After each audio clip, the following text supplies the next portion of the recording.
Hey, y'all. I'm working on my southern accent.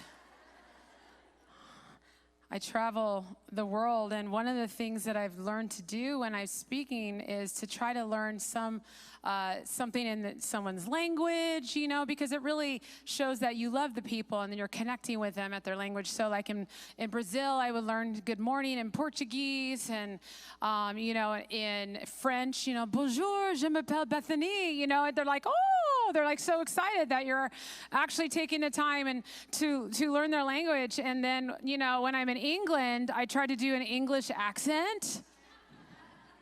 Now, I have two daughters, and they're brilliant at it. Like, they walk around the house all day, and they're like, do you want a cup of tea?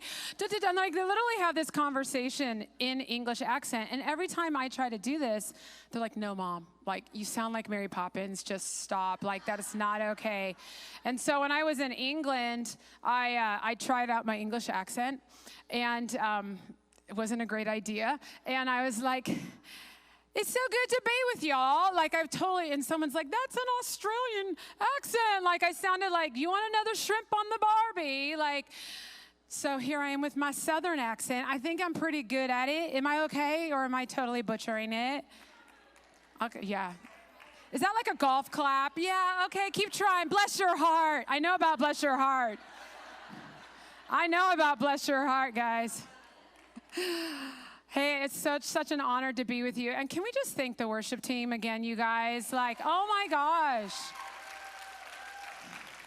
They are incredibly just anointed, and there's just so much authority and anointing on them. And I just have so enjoyed them, and so enjoyed listening to Sherry last night and Jessica just now. They're just powerhouses. And of course, your fearless leader, Stacy, and all the team. They're just amazing. There's such a gift of leadership on you, Stacy. It's fun to see. All right, so again, my name is Bethany Hicks. I'm co-founder of Prophetic Company, and I have three children. I'll just kind of kick this off. I was kind of laughing when Jessica was like, she's saying she's 42 and she's old. I'm like, I just turned 50 on Wednesday, and if she's old, I'm Methuselah, because what the heck, man? I'm like 50. I can't even say those words out loud because it does not feel congruent. Do you guys know what I'm talking about? Anyone over 50 would know what I'm talking about, but I heard it's the best decade. But again, I'm so honored to be here, and I have written 2 books. I'll talk a little bit more we're going to talk more about the Kingdom Mothering Assignment a little bit more this afternoon. I have another book back there called The God Connection, and I'll talk about that a little bit later as well, but I just want to give you guys a little bit of context about what that is. So, where do I want to start? I want to awaken the Christ in you reality today. Okay? I love worship. I've been a worship director and a pastor for 25 years. And I love worshiping the Lord. But a lot of times when we're singing these songs, and I understand the heart, like, give me Jesus, I get that. Like, we want to say, Lord, you are my one thing. I get that. But a lot of times that language can keep us in this long distance relationship with God rather than the reality that it's Christ in you, the hope of glory. Did you know Christ is already in you? If you've given your life to God, He knows how to take all of you. A lot of times we feel like we have to give little steps to Him, but the reality is Jesus is really good at salvation, guys. When you gave your life to Him, He took all of you, body, soul, and spirit.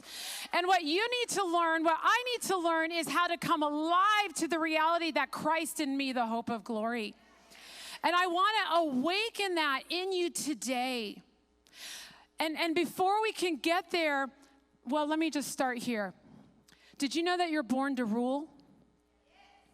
You're born to rule. Your purpose on this planet is to take dominion.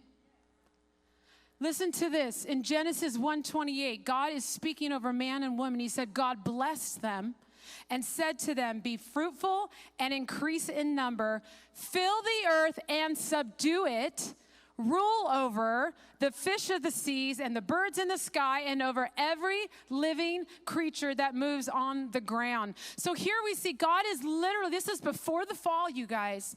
This is your very identity and destiny. You were made to rule. A few years ago, I heard the Lord speak to me very clearly. I heard the Lord say that the time of the woman has come.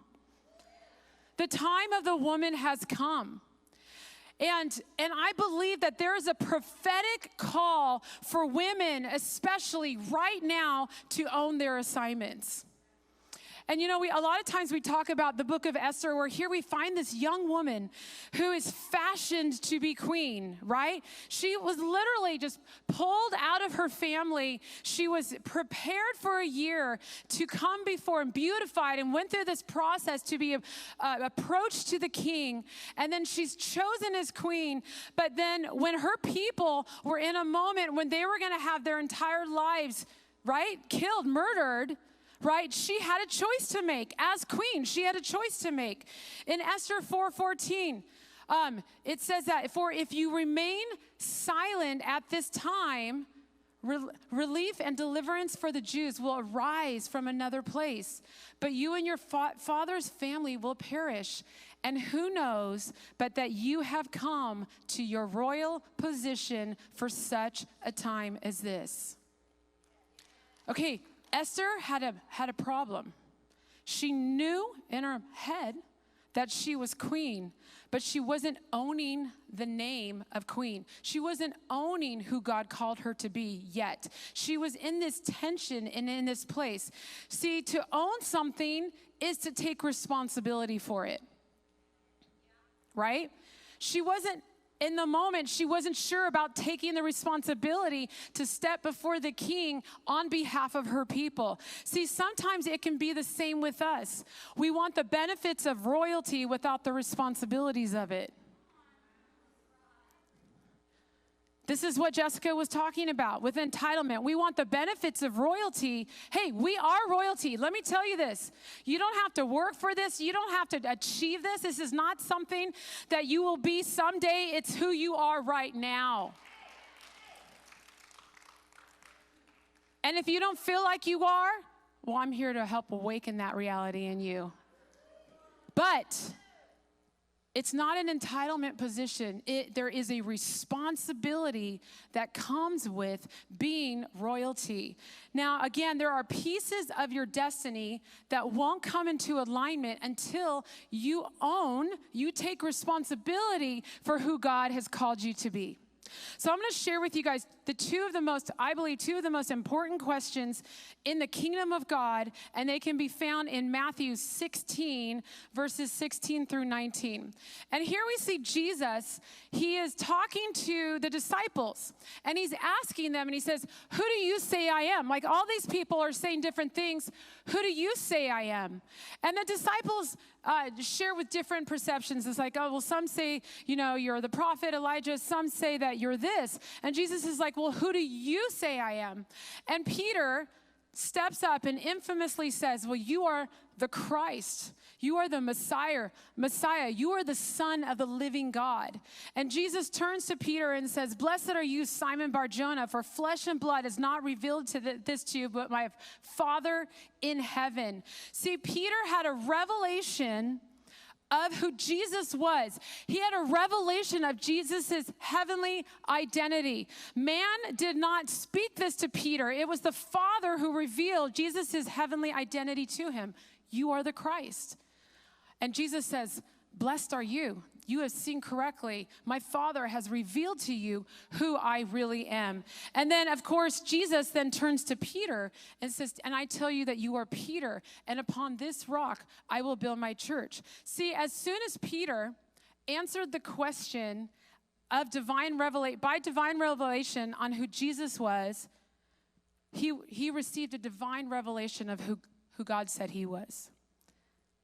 All right? So the two most important questions. Number one, who do you say Christ is? Who do you say Christ is? And number two, who does he say you are? You guys, yes, it's all about Jesus. But can I tell you, He's all about you.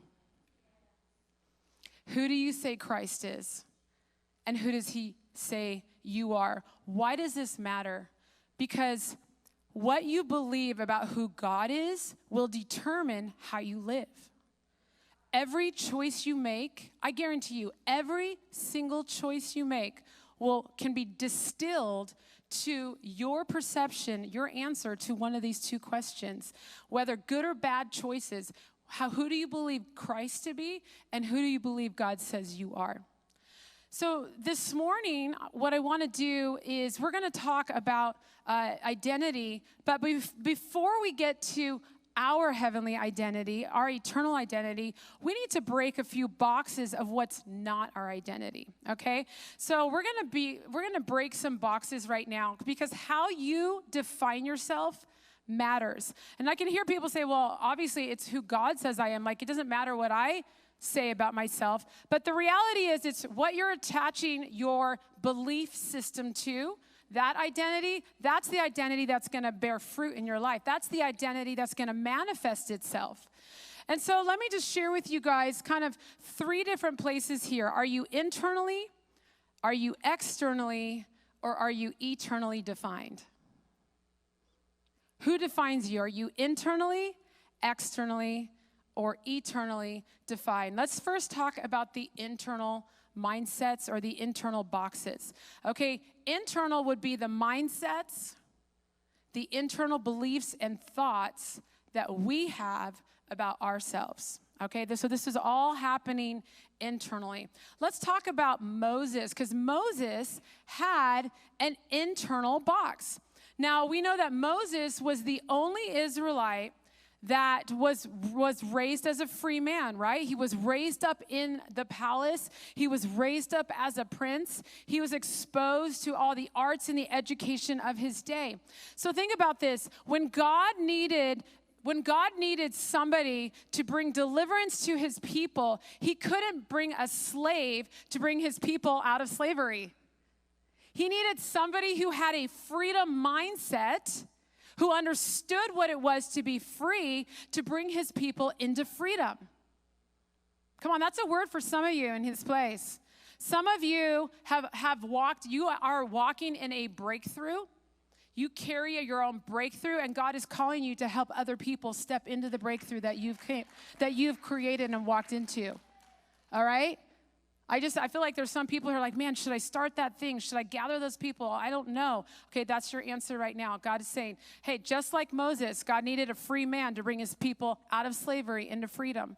And so what happened was is that God comes to Moses, and he comes to him and says, hey, I need you to deliver my people Israel.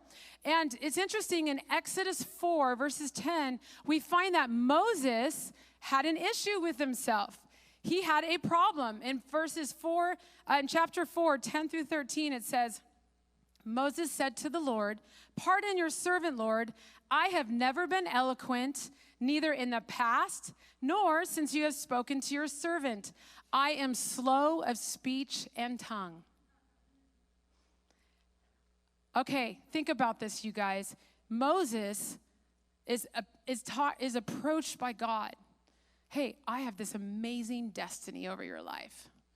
And Moses is like, that's awesome, but I can't talk. I don't speak good, y'all. Like, I don't speak good, God, y'all. Like, why are you choosing me? I'm not eloquent. I am slow of speech and tongue. He had an internal box that he couldn't speak very well, therefore he wasn't qualified. Now, what's interesting is the Bible records hundreds of years later in the book of Acts, when Stephen, the martyr, is recounting the history of Israel right before he's about to be martyred. And in Acts 7:22, he says this about Moses. He says, Moses was educated in all the wisdom of the Egyptians and was powerful in speech and action.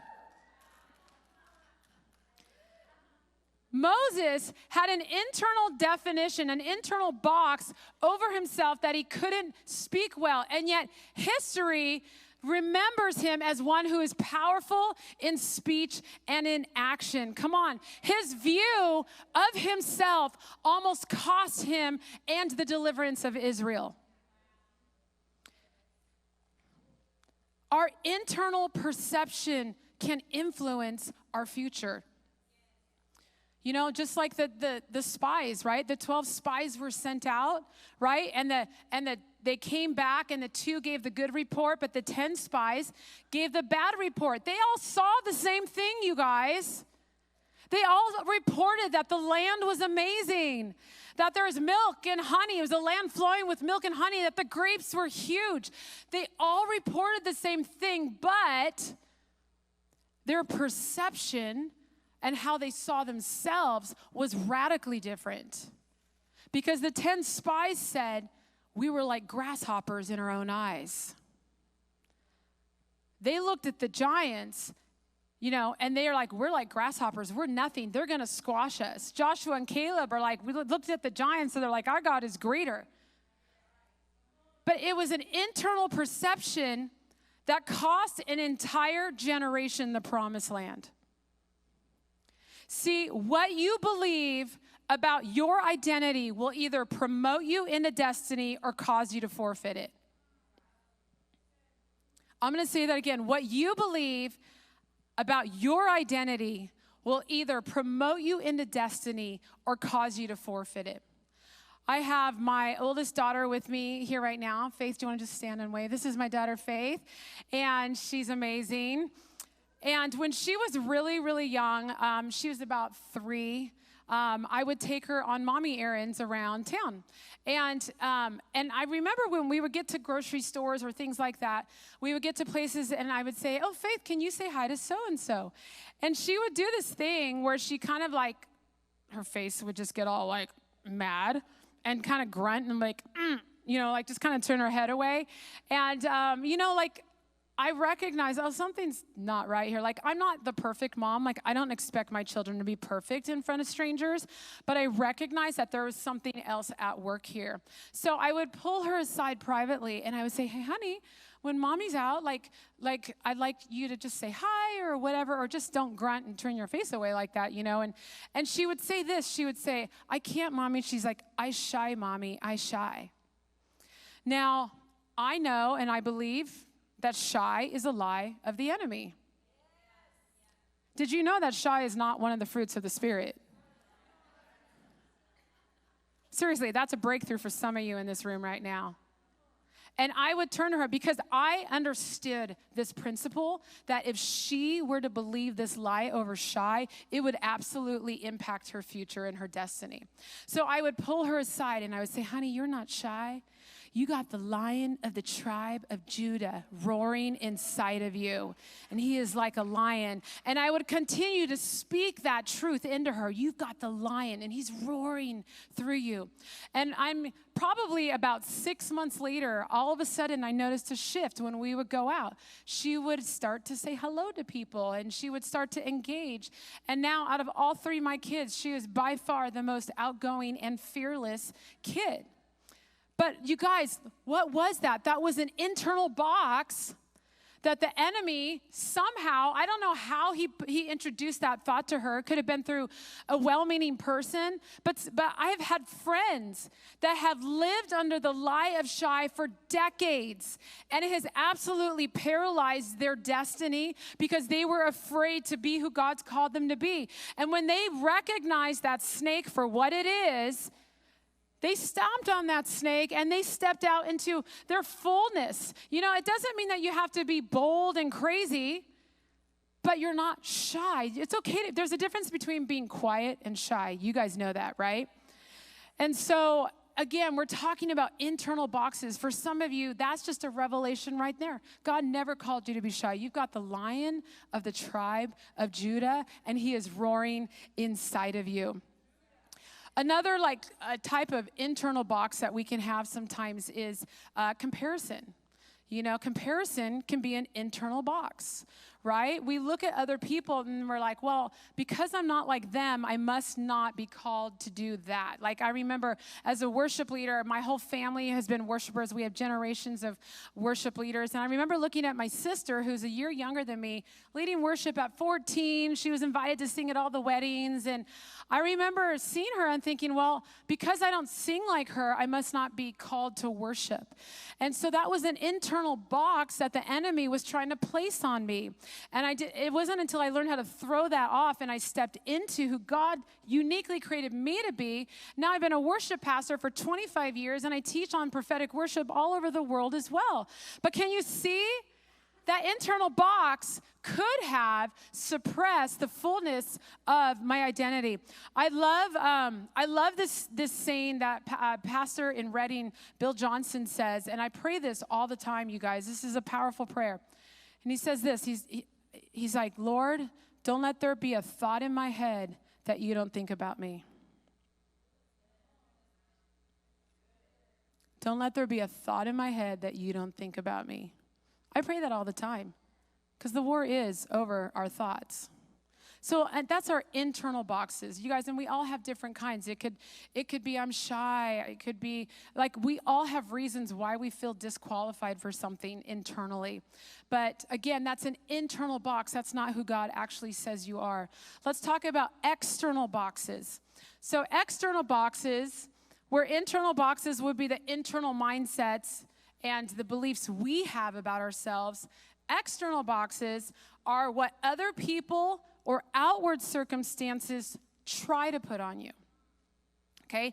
Outward, onward. It's like they're trying to put on you. So this could be other people's expectations. It could be their opinions. It could be traditions of men. It could even be your family history. So again, we see a great example in Scripture of somebody who had an external box. I love the story of Gideon, who was one of the judges in the Old Testament. And in Judges 6, we have him hiding in a wine press, and he's threshing wheat because Israel has been oppressed for 40 years. And the angel of the Lord appears to him, and he comes to him, he says, "Oh, mighty man of valor, God has called you to be the deliverer of Israel." Now, as Gideon is listening to this angel speaking this amazing identity of who heaven said he was, he had an external box issue. His wasn't internal, it was external. Because in Judges 6:15, it says this, "How can I save Israel? My clan is the weakest in Manasseh, and I am the least in my family." Come on, you guys. He was defining himself by his external circumstances. He felt like he was disqualified because they were at the bottom of the food chain, so to speak. You're like, we're like the least of the least of the least, and so I can't be qualified. How can I be the one? How can I be the one? David himself had external boxes, right? Did you know that before David ever had to fight the Goliath giant, that's the southern rolling off the tongue here. I'm getting so excited. Before David ever fought the giant Goliath, he had to fight off his brothers, right? Do you remember when he showed up on the enemy lines and he's like going around like, what will be done for the one who goes out to meet this giant? And his brothers were like, David, go home. Take your sandwiches, go back, you're nothing. Go take care of the sheep that you're supposed to take care of. He was dealing with this external expectation from his own family that he was supposed to be something that was not who God said he was. And that, I know that hits home for some of you in this place because I can feel that too. And that hurts. But it's not who God says you are. You know, even Jesus had to deal with other people's external boxes of what they tried to put on him. Matthew 13:55, remember, he's in there and he's in Nazareth and he's trying to do miracles. And what did they say? Oh, isn't he the carpenter's son? Isn't his mother Mary? Where did he learn all these things? And they took offense at him. See, every single one of us deals with external boxes. People trying to put, again, their opinions, their values, their expectations, the traditions of men. Again, as I mentioned earlier, as a singer growing up, that was something that I had to learn, like, wow, I don't sing like my sister, therefore I must not be a singer. All right? You can see how these things, these little lies can come in and attach itself to us. When I was in Singapore a few years ago, and I was part of a team where my friend Dano was the main speaker. And we had a Dano fan in here, is that right? Yeah. Dan McCollum, he's a powerful prophet and speaker and teacher. So anyways, we were in Singapore, and they're in like a room, and it's 1,000 people. And this is the first service, right? There's 6 services. So they go through the first service, and they're introducing Dano and his team. And then they get to me, and they're like, and this is his assistant, Stephanie. And I'm like, oh, that's cool, but I'm not his assistant, and my name's not Stephanie, but oh, okay, cool, and we thought it was funny, and so we just let the leadership team know, like, actually, this is Pastor Bethany, and she works with Dana, and they're like, oh, yeah, we got it. So then the next service, again, the 1,000 people, they're going through introducing the team, and when they got to me this time, they're like, and this is Dano's intern, Tiffany. Again, I'm not his intern, and my name's not Tiffany. Now, what was that? It's not an issue about labels or titles, guys. Daniel got up, and he's like, this is actually Pastor Bethany, and I noticed something. When they recognized me for who I was Pastor Bethany, not intern or assistant, because that wasn't my function. That wasn't my role. They actually treated me differently. They were able to receive from me differently. It's not about me needing to be like, oh, Pastor Bethany, Prophet Bethany. But I'm not going to be known as something I'm not. Right? And so you actually have to know who heaven says you are in order to be able to say, no, I'm not that. And that's okay. That's okay. My primary external box, to be honest, as a woman and called to ministry, has been my gender. The fact that I'm a woman who's called to leadership and to speak and train that has been primarily dominated by men. I remember years and years ago when I was a worship leader at this little church, and I remember the pastor at the time, he said, he's like, you know what, do you think maybe, because he had an issue with women in leadership, he's like, do you think maybe your husband at the time, do you think he could maybe learn the bass or learn to run sound so this could be a couples ministry? Okay, what was happening in that moment?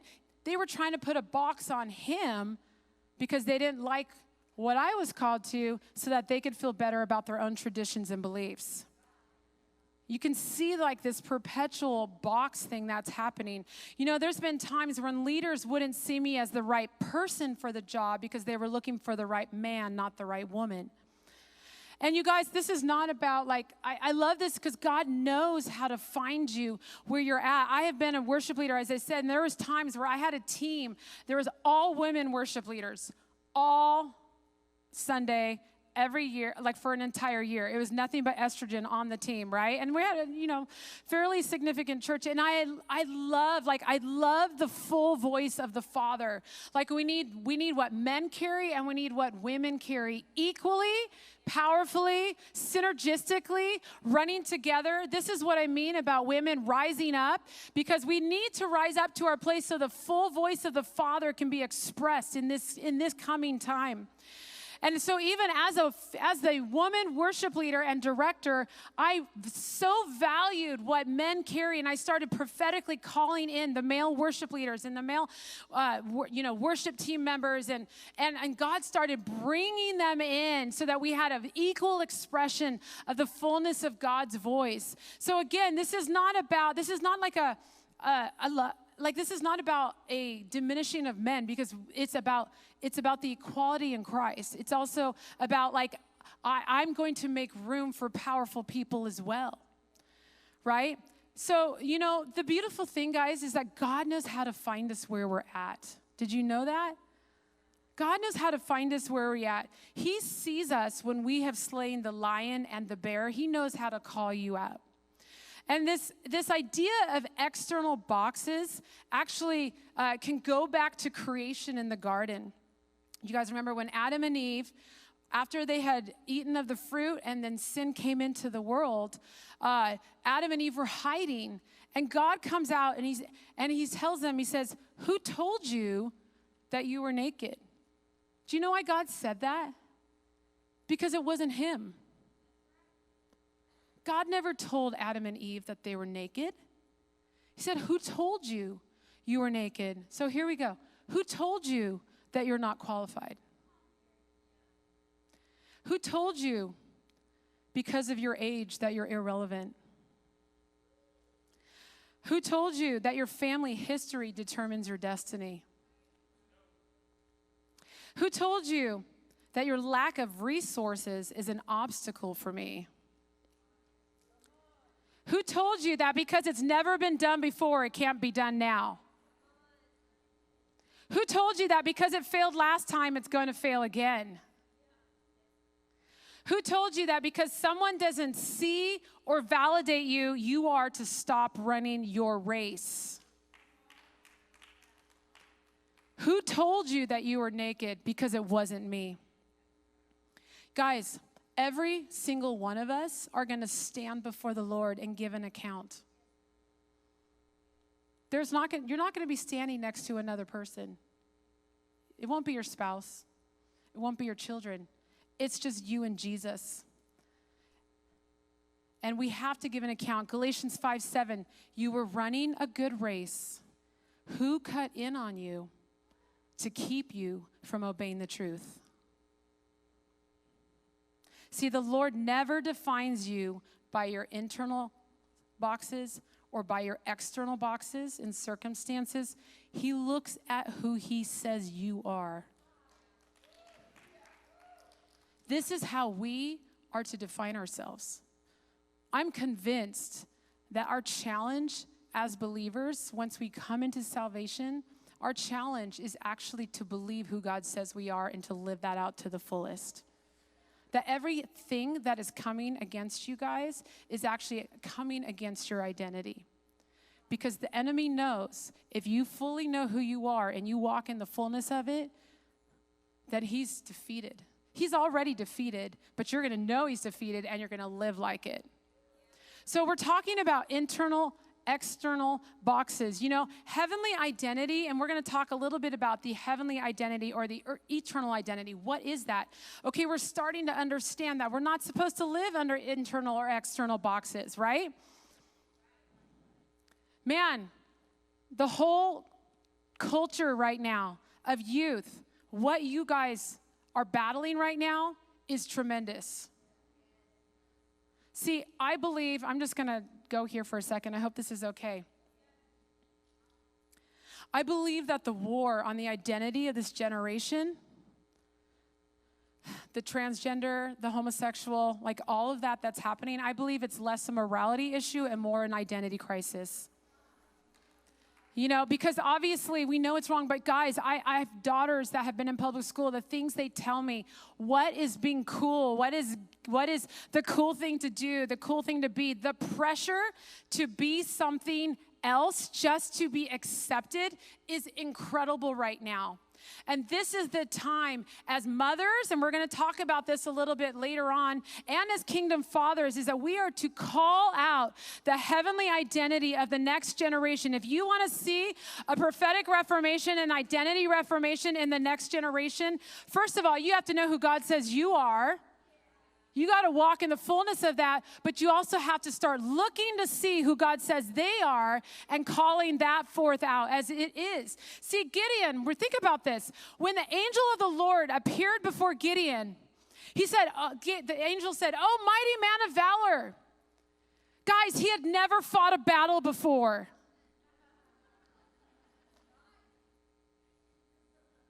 Heaven wasn't speaking to something he would be. Heaven was speaking to something he already was. The angel of the Lord was coming to unlock the reality of his heavenly identity so that he could believe who heaven said he was, so he could step into the destiny to be the deliverer of Israel. This is why God speaks to us and tells us who we are, so that we can step into the fullness. We can wear, come on, this is who heaven already knows you to be. And can I tell you something?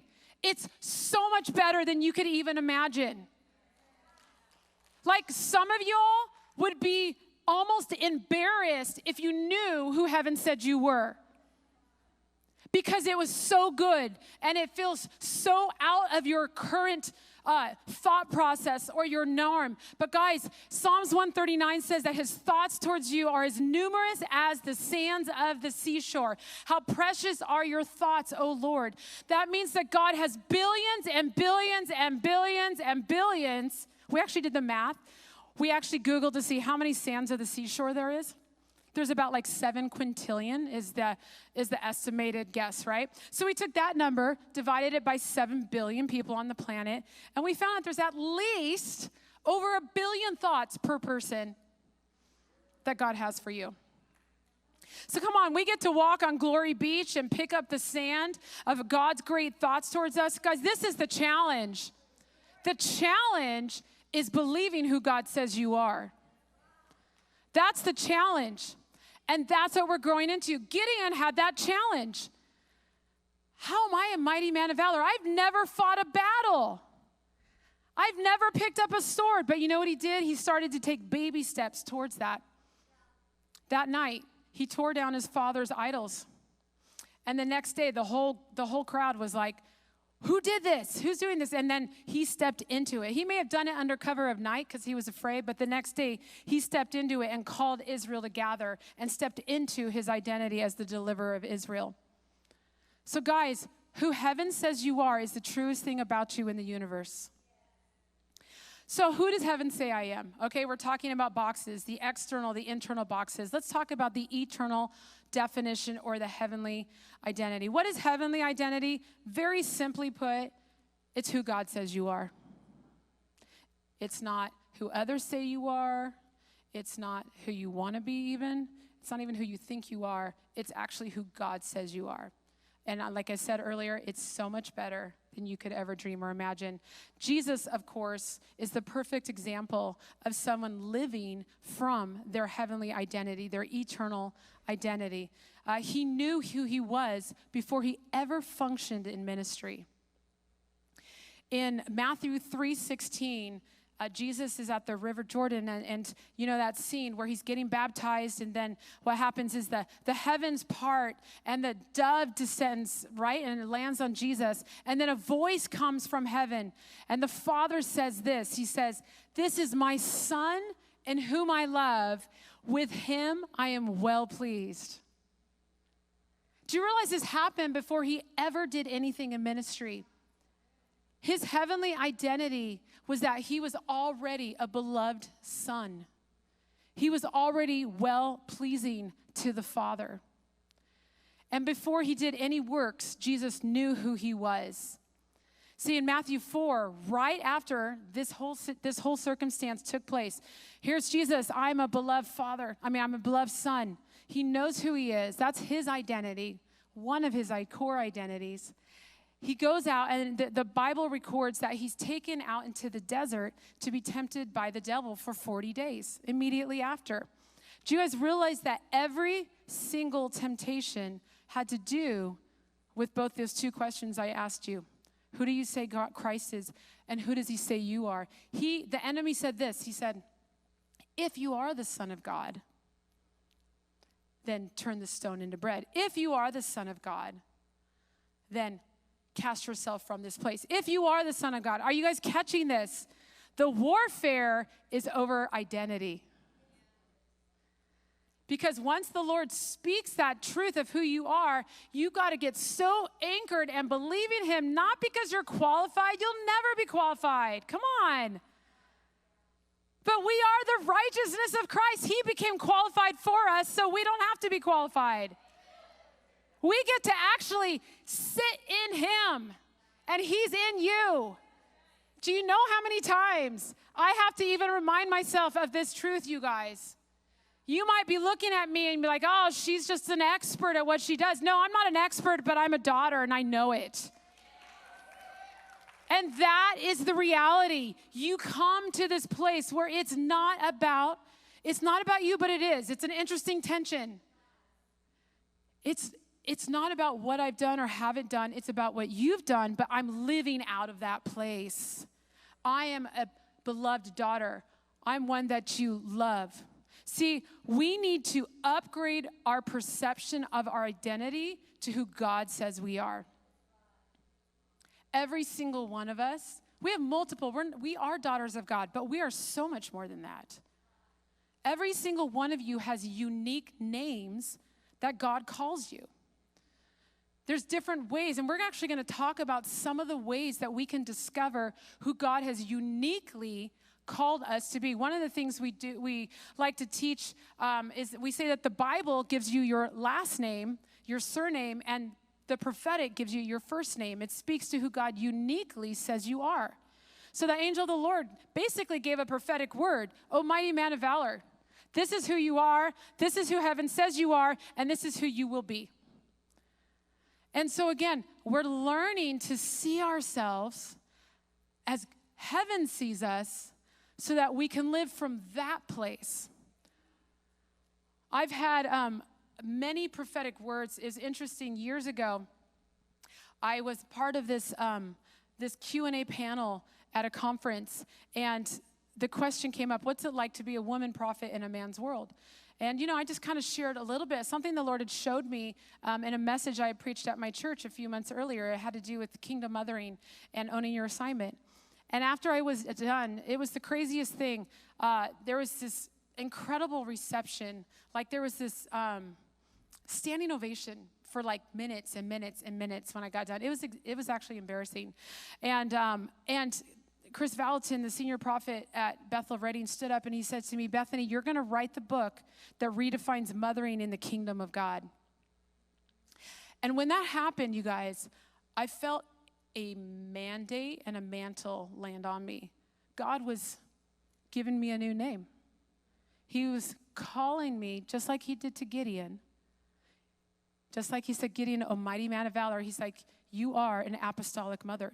I'm calling you to be an apostolic mother." That's one of the names that God has called me. This is part of my heavenly identity. And I'll be honest with you, it wasn't necessarily something I wanted. Like I love being a mother to my children. But I mean, just like Jessica was sharing, like I haven't really been like fond of typical women's conference meetings in the past because I don't feel like I fit in that mold, that type of how it used to be.